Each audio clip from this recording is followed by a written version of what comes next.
Let's make some Brunswick stew. Now, if you're in the Southeast, you've heard of Brunswick stew.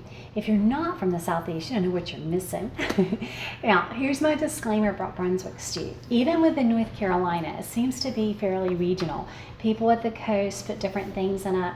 And so Brunswick stew is one of those recipes that's really hard to recreate because everybody has this sense of what should go in it.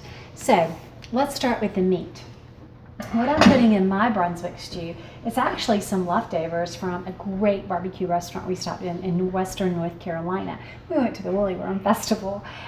We had leftover brisket, pulled pork, and barbecued ribs. None of it had any sauce on it. It was delicious. But we had enough left, and not as much as I normally would put. And you can see the brisket and the pulled pork and the rib meat. I just pulled off the bone. So we didn't have, normally I would use 1.5 pounds, and I'm going to add some more barbecue to this. But anyway, use whatever your favorite meat is. Some people think rabbit has to go in it. That's fine if you like rabbit. If you have some, you can use your favorite meat. Some people put chicken. I'm adding 1/2 teaspoon of garlic to this. And then I'm going to add some broth. This is beef broth that I made. Normally I would add 2 cups. So I would have a full cup of, a full 1.5 pounds of meat, and then 2 cups of broth. I'm only using about 1 cup because I don't have as much meat as I normally would put in there. And I will probably rinse that to add some water as I go. So the next thing I'm going to do is add some minced onion. You know I love to use the minced onion. I'm just putting 2 tablespoons. Onion adds carbs, so you could stop with 1. Actually, I'm going to stop with 1 since I don't have as much meat. I put a little more than, normally you would put 2 if you had 1.5 pounds of meat. The other thing I want to say about the Brunswick stew is that the carbs, the meat, the barbecued meat, the smoked meat, is not going to be high in carbs. There's not going to be carbs in the broth. Where you get the carbs are the vegetables. And potatoes are usually part of it. And of course, we don't want to add that. Corn is usually a part of Brunswick stew. And so we're not going to add that. So, and in fact, I have to say, it was one of my YouTube viewers who actually asked me, Kristie, can you make low-carb Brunswick stew? And I thought, man, my husband and my daughter love that stuff, and so let's low-carb it. And so I started looking around at recipes, and my husband was the one who said, you know, it's not going to be everyone's favorite recipe. So you can tweak this given your background.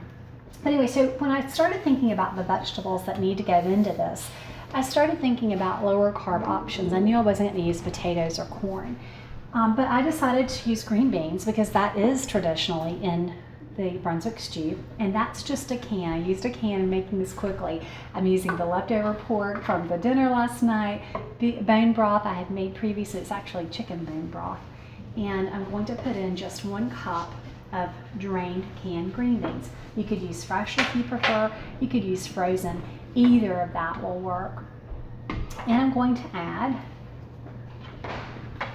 sorry, I got too much stuff here, 1 cup of chopped zucchini. And I chopped the zucchini the way you would probably small potatoes. So that's 1 cup of zucchini.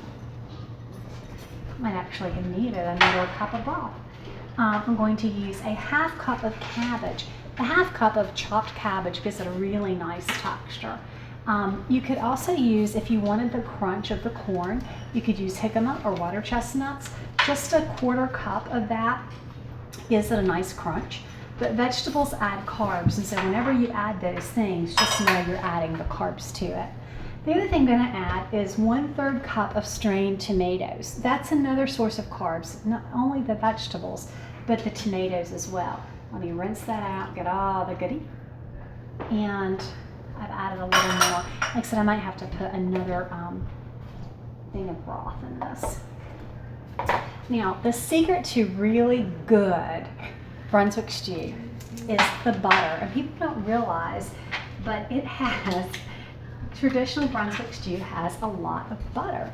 I'm actually going to use 4 ounces, 8 tablespoons, 4 ounces of Kerrygold, which is 1/2 of an 8-ounce brick, but 8 ounces in this pot of Brunswick stew. Okay, So we've got our butter in there, we've got our vegetables, all of it's gonna simmer. And here's the other thing that makes it really good, barbecue sauce. Now this barbecue sauce is a mixture of what we call Eastern style North Carolina barbecue sauce. It has two of my husband's favorites. It's a half cup of this vinegar based, and it doesn't have sugar. Wells and Scott's are the two that we tend to use most frequently at our house. So this is Scott's, and this is Wells. One is a little spicier than the other. Wells says it's 0 carb, does list some sugar in the ingredients. And so that's why I would never use more than a 1/4 cup. I could just use Scott's, but Scott's is a little spicier. And so when the kids are eating it, I try to take that into consideration. This is a Sunday afternoon, the dogs are barking. And they've been at my feet.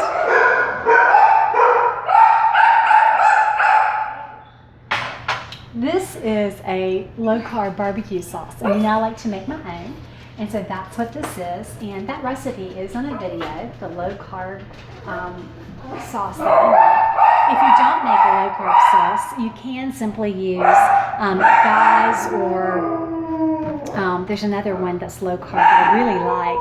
But anyway, there's two. One at Walmart is Guys. One you can order online from Nutrition, which is really good as well. I'm going to rinse these out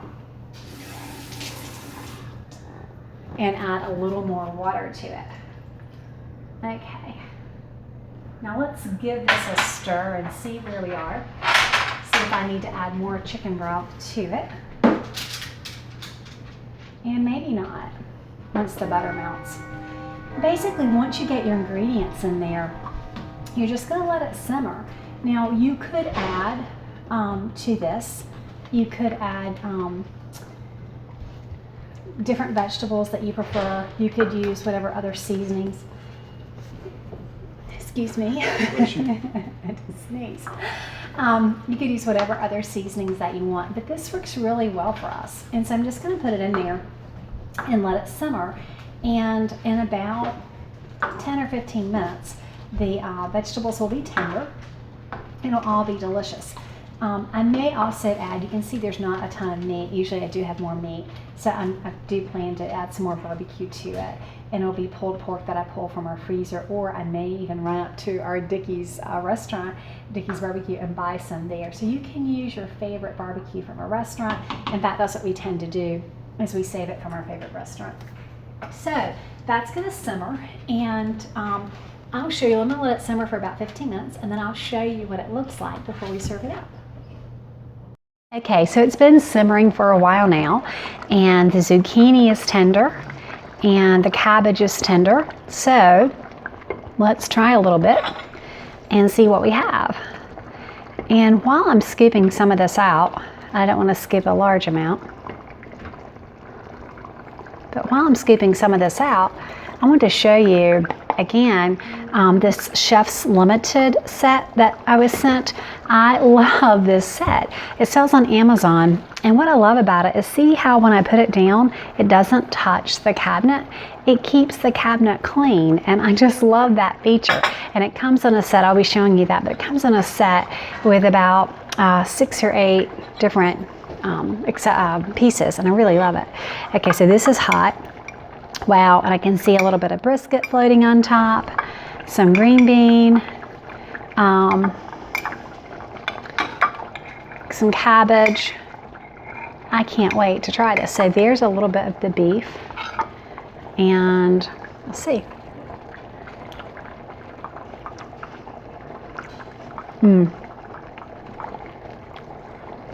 It's incredibly hot,